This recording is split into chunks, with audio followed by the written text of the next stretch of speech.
आज हमारा टॉपिक होने वाला है non conventional sources of energy. पिछले वाले क्लास में हम लोगों ने पिछले कुछ क्लासों में हम लोगों ने basically conventional sources of energy को ख़त्म कर लिया था, जिसमें कि हम लोगों ने कोल, पेट्रोलियम, है ना, उसके बाद इलेक्ट्रिसिटी, ये सारा कुछ हम लोग जिक्र किए थे, है ना। चलिए, उसके बाद हमारा आज का नया टॉपिक है non conventional sources of energy.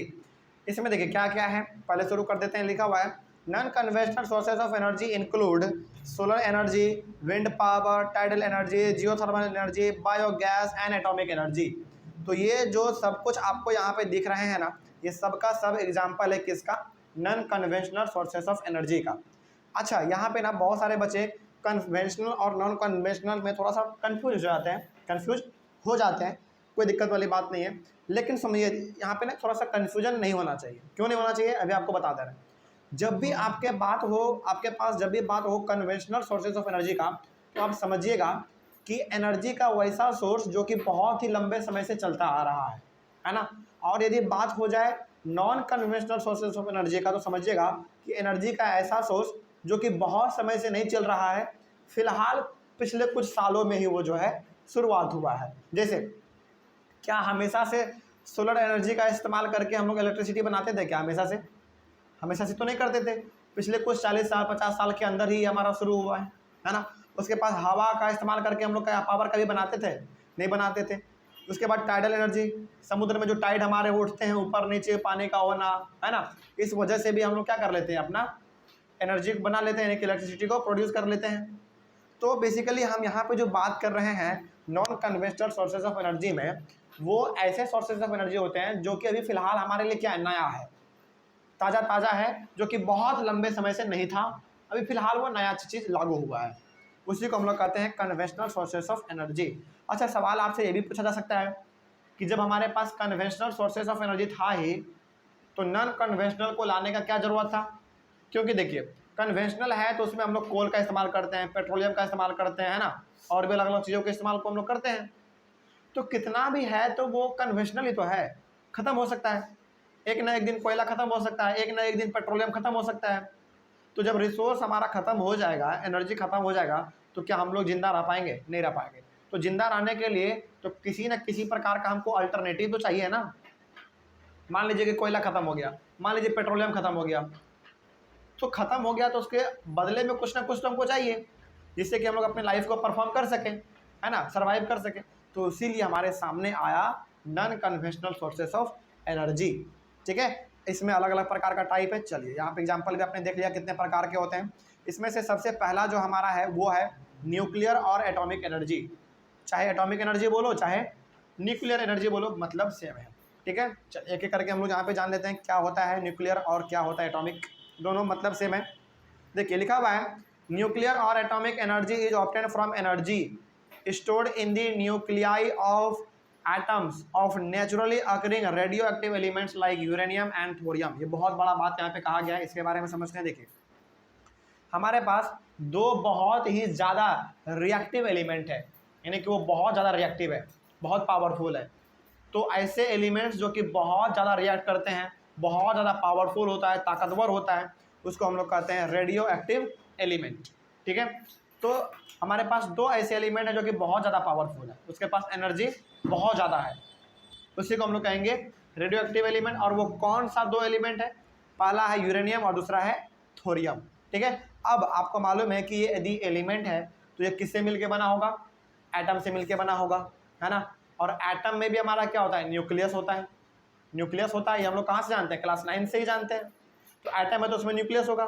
तो इन दोनों एलिमेंट के जो एटम है और उस एटम के अंदर जो न्यूक्लियस है, न्यूक्लियस में ना एनर्जी स्टोर्ड है। क्या है? एनर्जी स्टोर्ड है। उसी एनर्जी को हम लोग इस्तेमाल कर लेते हैं। बस समझ में आ रही है? तो हम लोग बात कर रहे हैं न्यूक्लियर और एटॉमिक एनर्जी के बारे में। न्यूक्लियर बोलो या फिर एटॉमिक बोलो, बात सेम है। तो यहाँ पे बेसिकली हम लोग क्या करते हैं, हमारे पास दो बहुत ही ज़्यादा रिएक्टिव एलिमेंट है, पहला यूरेनियम दूसरा थोरियम। और एलिमेंट है तो वो एटम से मिलकर बना होगा, और एटम है तो एटम के अंदर में सेंट्रल पार्ट को हम लोग क्या कहते हैं? न्यूक्लियस कहते हैं। तो न्यूक्लियस में हमारा एनर्जी स्टोर्ड रहता है, उस एनर्जी को हम लोग इस्तेमाल कर लेते हैं इलेक्ट्रिसिटी को प्रोड्यूस करने में। ठीक है, यहाँ तक में कोई समस्या? आगे बढ़ते हैं। There is a nuclear fusion between the nuclei of atoms of uranium and thorium in the nuclear reactor. अच्छा, यहाँ पे वर्ड जो है ना न्यूक्लियाई क्यों इस्तेमाल किया गया है? क्योंकि दो है, यानी कि प्लूरल है, एक न्यूक्लियस यूरेनियम का और एक न्यूक्लियस थोरियम का, ठीक ना। अब यहाँ पे क्या करते हैं हम लोग, देखिए, एक होता है हमारे पास न्यूक्लियर रिएक्टर। न्यूक्लियर रिएक्टर का मतलब हो गया कि बेसिकली एक ऐसा कमरा होता है, बंद रूम होता है, जहाँ पे कि हम लोग क्या करते हैं, यूरेनियम के न्यूक्लियस के एनर्जी को और थोरियम के न्यूक्लियस के एनर्जी को आपस में हम लोग बाहर निकालते हैं खींच के। क्या ये हम लोग कर सकते हैं क्या? नहीं, इसके लिए एक्सपर्ट लोग होते हैं, उसके लिए उसको ट्रेनिंग दिया जाता है, और ये आप चाहेंगे कि हम इसको अपने घरों में कर लें तो ये कभी भी पॉसिबल नहीं है, इसके लिए लैब होता है ना। तो न्यूक्लियर रिएक्टर क्या हो गया? बेसिकली न्यूक्लियर रिएक्टर हमारा एक बेसिकली रूम जैसा होता है। उस रूम में हम लोग यूरेनियम और थोरियम दोनों के न्यूक्लियस में जो भी एनर्जी है उसको हम लोग खींच के बाहर निकालते हैं। खींच के बाहर निकालने का मतलब ये हो गया कि दोनों के एटम को हम लोग क्या करते हैं, फ्यूजन करवाते हैं। फ्यूजन का मतलब हो गया कि दो एटम को आपस में टकरवा देना, दोनों को आपस में भिड़वा देना, लड़ा दो दोनों को, झगड़ा दो दोनों को, है ना। उसी को हम लोग कहते हैं न्यूक्लियर फ्यूजन। तो न्यूक्लियर फ्यूजन बेसिकली एक प्रोसेस है, एक ऐसा प्रोसेस कहलाता है न्यूक्लियर फ्यूजन जिसमें कि हम लोग दो एटम को आपस में टकरा देते हैं, कॉन्फ्लिक्ट करवा देते हैं, ठीक है। और ये कहाँ पे होगा?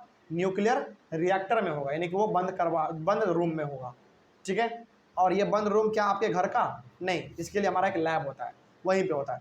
तो जब दो एटम आपस में टकराएंगे तो दोनों एटम के बीच में न्यूक्लियस है और दोनों के पास अपना अपना एनर्जी है कि नहीं? तो टकराने के बाद जो एनर्जी हमारा प्रोड्यूस होता है, दोनों एटम को टकराने के बाद जो हमारा एनर्जी प्रोड्यूस होता है, उसी एनर्जी का हम लोग इस्तेमाल कर लेते हैं इलेक्ट्रिसिटी को बनाने में, ठीक है। कोई समस्या इसमें? चलिए, तो बहुत इसमें ना कन्फ्यूजन होता है, तो कन्फ्यूज बिल्कुल भी नहीं होना है। एक बार फिर से बता दे रहे हैं क्योंकि इंपॉर्टेंट है। हमारे पास, समझिएगा ध्यान से दोबारा, हमारे पास दो बहुत ही ज़्यादा रिएक्टिव एलिमेंट है, उसको हम लोग कहते हैं रेडियो एक्टिव एलिमेंट, यानी कि ऐसे एलिमेंट जो कि बहुत ज़्यादा रिएक्टिव होता है, जो कि बहुत ज़्यादा पावरफुल होता है, उसको हम लोग कहते हैं रेडियो एक्टिव एलिमेंट। और हमारे पास दो ऐसे एलिमेंट हैं, पहला यूरेनियम और दूसरा थोरियम।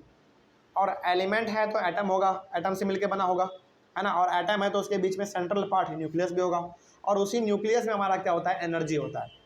तो अब हम लोग इसके एनर्जी को बाहर कैसे निकालते हैं, समझिएगा। हमारे पास एक बंद रूम जैसा रूम होता है, बेसिकली उसको हम लोग कहते हैं न्यूक्लियर रिएक्टर। उस न्यूक्लियर रिएक्टर रूम में दोनों एलिमेंट के एटम को हम लोग क्या करते हैं? आपस में टकरा देते हैं, कॉन्फ्लिक्ट करवा देते हैं। और यही प्रोसेस कॉन्फ्लिक्ट करवाने का क्या कहलाता है? हमारा न्यूक्लियर फ्यूजन कहलाता है। टकराने के बाद जो हमारा एनर्जी प्रोड्यूस होता है, उसी एनर्जी का हम लोग इस्तेमाल कर लेते हैं अपने इलेक्ट्रिसिटी को प्रोड्यूस करने में, ठीक है। यही था हमारा। आगे बढ़ते हैं फिर। Due to this nuclear fission जब हम लोग करवाएंगे, यानी कि दोनों के एटम को आपस में जब हम लोग टकरवाएंगे, दोनों को आपस में कॉन्फ्लिक्ट करवाएंगे, तो उस वजह से क्या होगा? Due to this a lot of energy is released in the form of heat and this heat is used to generate electric power. तो जब न्यूक्लियर फिजन होगा, दोनों एटम जब आपस में टकराएंगे तो क्या होगा? बहुत ही बड़े मात्रा में हीट हमारा जनरेट होता है, और उसी हीट का हम लोग इस्तेमाल कर लेते हैं इलेक्ट्रिक पावर को बनाने में, यानी कि इलेक्ट्रिसिटी को जनरेट करने में उसका इस्तेमाल कर लेते हैं, ठीक है। आगे, uranium and thorium are available in Jharkhand and the Aravalli ranges of Rajasthan.